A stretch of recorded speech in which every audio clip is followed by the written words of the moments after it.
बिस्मिल्लाहिर्रहमानिर्रहीम। आज के इस वीडियो के अंदर हम लेंस, ग्लोकोमा और यूवीएल ट्रैक के इम्पोर्टेंट डिजीज़ की समरी करने वाले हैं। तो स्टार्ट करते हैं वीडियो को। सबसे पहला जो डिजीज़ है उसका नाम है कंजेनिटल कैटरैक्ट। कंजेनिटल कैटरैक्ट की हिस्ट्री में यह होगा कि ये disease at the time of birth मौजूद होगा। इसके जो मेन कॉजेज़ हैं वो जेनेटिक म्यूटेशन होती है, फीटल या मैटरनल कॉजेज़ होती हैं। क्लिनिकल साइन सिम्टम के अंदर क्या होता है? ल्यूकोकोरिया होगा, वाइट प्यूपिलरी रिफ्लेक्स है। जो वाइट प्यूपिलरी रिफ्लेक्स होता है ये और कंडीशंस की वजह से भी होता है, लाइक टॉक्सोकैरियल ग्रैनुलोमा हो गया, रेटिनोब्लास्टोमा है, ओके, कंजेनिटल कैटरैक्ट आ सकता है, एंटीरियर परसिस्टेंट प्राइमरी विट्रस है, ओके, कॉट डिजीज़ है।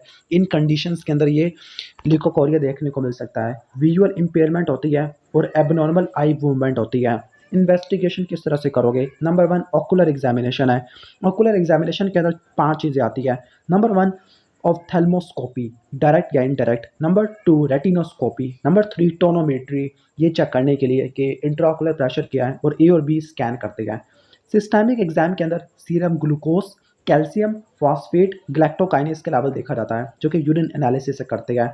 और सीरोलॉजी के अंदर टॉर्च इन्फेक्शन को देखते हैं। अब बारी है ट्रीटमेंट की। तो ट्रीटमेंट में क्या आ सकता है? लेंस एस्पायरेशन और लेंसेक्टमी, ये इंपॉर्टेंट है। इसके बाद सीनाइल कैटरैक्ट है।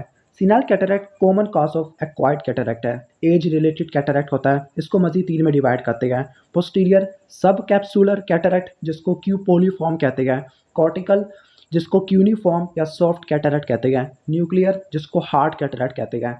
पोस्टीरियर सब कैप्सूलर कैटरैक्ट के अंदर होता क्या है कि लेंस का जो कॉर्टेक्स है, कॉर्टेक्स के पोस्टीरियर पार्ट के अंदर सोसर शेप ओपेसिटी आना शुरू हो जाती है।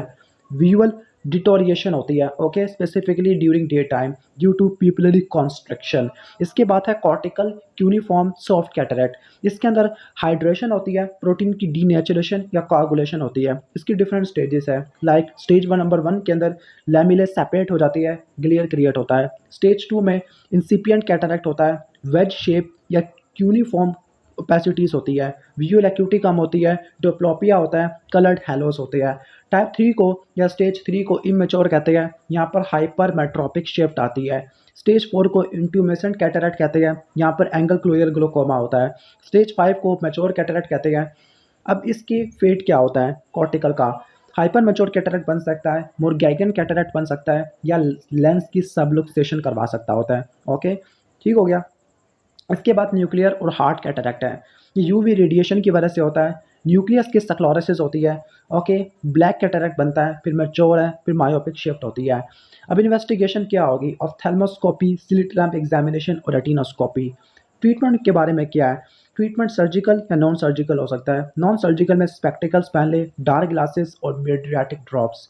सर्जिकल के अंदर लेंस की एक्सट्रैक्शन हो सकती है, एक्स्ट्रा कैप्सूलर कैटरैक्ट एक्सट्रैक्शन वगैरह। तो इसमें फैको एमल्सिफिकेशन है, femto laser, manual small extraction surgery, conventional extra capsular cataract surgery. फिर इंट्रा कैप्सूलर भी हो सकती है, जिसको आगे पार्स प्लाना लेंसेक्टमी वगैरह भी कर सकते हैं। ठीक हो गया। इसके कॉम्प्लिकेशन क्या है? ग्लोकोमा हो सकता है, फैकोमॉर्फिक, फैकोलिटिक, फैको एंटीजेनिक यूवाइटस हो सकता है, लेंस की डिसलोकेशन हो सकती है विट्रस या एंटीरियर चैम्बर में, इनकार्सरेशन हो सकती है प्यूपिल में, जिसमें प्यूपिलरी ब्लॉक ग्लोकोमा हो सकता है। अब इसकी दूसरी जो डिजीज़ है वो है एफेकिया। एफेकिया का मतलब है कि लेंस आई में या प्यूपिलरी एरिया से नहीं है। इसकी वजह से हाइपरमेट्रोपिया हो जाएगा और जेट ब्लैक प्यूपिल होता है। ओके, ट्रीटमेंट इसका क्या होता है? नॉन सर्जिकल और सर्जिकल है। नॉन सर्जिकल में स्पेक्टिकल्स, कन्वेक्स लेंस आ जाएगा और कॉन्टैक्ट लेंस आ जाएंगे, जबकि सर्जिकल में इंट्राओकुलर लेंस इम्प्लांटेशन और केराटो रिफ्रैक्टिव सर्जरी है। नेक्स्ट हमारा एक्टोपिया लेंटिस। एक्टोपिया लेंटिस क्या होता है? एक्टोपिया लेंटिस में लेंस की डिसलोकेशन होती है, सबलक्सेशन होती है। इसकी हेरिडेटरी कॉजेज के अंदर मार्फन सिंड्रोम, मेटाबॉलिक डिजीज है। एक्वायर्ड के अंदर ट्रॉमा, ट्यूमर, कैटरैक्ट आ जाती है। ओके, लेंस पार्शियल या कंप्लीट डिसलोकेशन का सामना करना पड़ सकता है। इसकी वजह से विजन कम हो जाती है, इमेजेस की डिस्टॉर्शन होती है, मोनोओकुलर डेलोपिया, डिप्लोपिया या ट्रिप्लोपिया वगैरह हो जाता है। ट्रीटमेंट में वही नॉन सर्जिकल और सर्जिकल है। नॉन सर्जिकल के अंदर स्पेक्टिकल और कॉन्टैक्ट लेंस है, और सर्जिकल के अंदर क्या हो सकता है? सर्जिकल में lens extraction with intraocular lens implantation है। इसके बाद हम चलते हैं ग्लोकोमा की तरफ। ग्लोकोमा 2 टाइप का, प्राइमरी ओपन एंगल और एंगल क्लोजर है। जो ग्लोकोमा होता है इसमें बायलैटरल ऑप्टिक न्यूरोपैथी होती है, एसिमेट्रिकल होता है। ओके, और इसमें 3 चीज़ें होती हैं। नंबर 1 आईओपी ज़्यादा होगा, 21 से ज़्यादा होगा, ऑप्टिक डिस्क की कपिंग है और विजुअल फील्ड इफेक्ट है।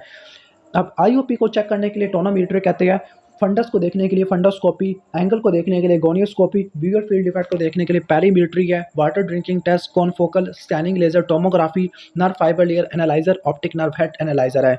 अब इसके ट्रीटमेंट क्या होता है? मेनली मेडिकल है, लेकिन लेजर थेरेपी भी होती है, आर्गोन लेजर और सेलेक्टिव लेजर, ट्रेबिकुलोप्लास्टी, और सर्जिकल के अंदर trabeculectomy with mitomycin, deep sclerectomy plus minus collagen implant और विस्को एनालॉस्टमी है। ओके, तो ये इसके ट्रीटमेंट आ जाती है। इसके बाद एंगल क्लोजर है। एंगल क्लोजर के अंदर बायलैटरल डिजीज होता है, इंट्राओकुलर प्रेशर ज़्यादा होता है due to closure of angle by peripheral iris. तो इसकी मजीद स्टेजेस होती हैं, सस्पेक्ट, सब एक्यूट, एक्यूट, क्रॉनिक, एब्सोल्यूट है। जो पेन होता है वो फिफ्थ नर्व की वजह से होता है, नोजिया, वॉमिटिंग, रेडनेस वगैरह ये सब चीज़ें देखने को मिलती है, सिरकमकॉर्नियल कंजेशन वगैरह।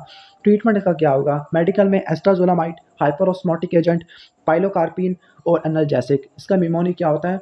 ओके, इसका निमोनिक है हैप या हैप्पी से रट्टा मार सकते हो। सर्जिकल थेरेपी के अंदर ओके, अगर पेरिफेरल एंटीरियर साइनिकी है तब करेंगे। अगर 50% एंगल कम है, कम क्लोजर है, 50% से कम है तो पेरिफेरल एरिडेक्टमी परफॉर्म करेंगे, लेकिन अगर ज़्यादा है तब ट्राइबिकुलेक्टमी परफॉर्म करेंगे। पेरिफेरल एरिडेक्टमी और लेजर एरिडोटमी कर सकते हैं। इसके बाद है कॉन्जेनिटल ग्लोकोमा। कॉन्जेनिटल ग्लोकोमा के अंदर क्या होता है कि जो एंटीरियर चैम्बर के जो एंगल होता है उसमें टिश्यू इसी तरह डेवलप नहीं कर पा रहे। At the time of birth हो तो उसको कॉन्जेनिटल कहते हैं, 2 साल पे हो तो उसको प्राइमरी इन्फेंटाइल कहते हैं, 2 से लेकर 10 तक हो तो जुवेनाइल कहते हैं। ओके, इसमें जो इंपॉर्टेंट चीज़ है वो हैप्स्ट्राइड है, हैप्स्ट्राइए, इसको रट्टा मार लो आप, हैप्स्ट्राइए को, बाकी सब चीज़ें वही है। इसकी मेडिकल थेरेपी के अंदर एस्ट्रोजोलामाइड और टिमालोल है, लेजर थेरेपी में डायोड लेजर सैकुलो एब्लेशन है, और सर्जिकल थेरेपी में एंगल को निकाल दो, ट्रेबिकुलोटमी कर लो, ट्रेबिकुलेक्टमी कर लो, और सीटोन ऑपरेशन है। इसके बाद एक्यूट आइरिडोसाइक्लाइटिस होता है। आइरिडोसाइक्लाइटिस का मतलब आइरिस और सिलेरी बॉडी की इन्फ्लेमेशन है, जिसकी वजह से आपको डिफरेंट साइन सिम्टम देखने को मिलती है, केरेटिक प्रेसिपिटेट वगैरह। ओके, इसके बाद एंडोफ्थाल्माइटिस और पैनोफ्थाल्माइटिस है। एंडोफ्थाल्माइटिस के अंदर इंटरनल इंट्राओकुलर स्ट्रक्चर की इन्फ्लेमेशन होती है, और पैनोफ्थाल्माइटिस के अंदर पूरी आई बाल इन्वॉल्व होती है इंक्लूडिंग टेनोन कैप्सूल। तो उसके ट्रीटमेंट के अंदर विट्रेक्टमी, इविसरेशन वगैरह करते हैं। ओके, अगर आपको वीडियो अच्छी लगी है तो वीडियो को लाइक कर देना, चैनल पर नहीं हो तो सब्सक्राइब कर देना।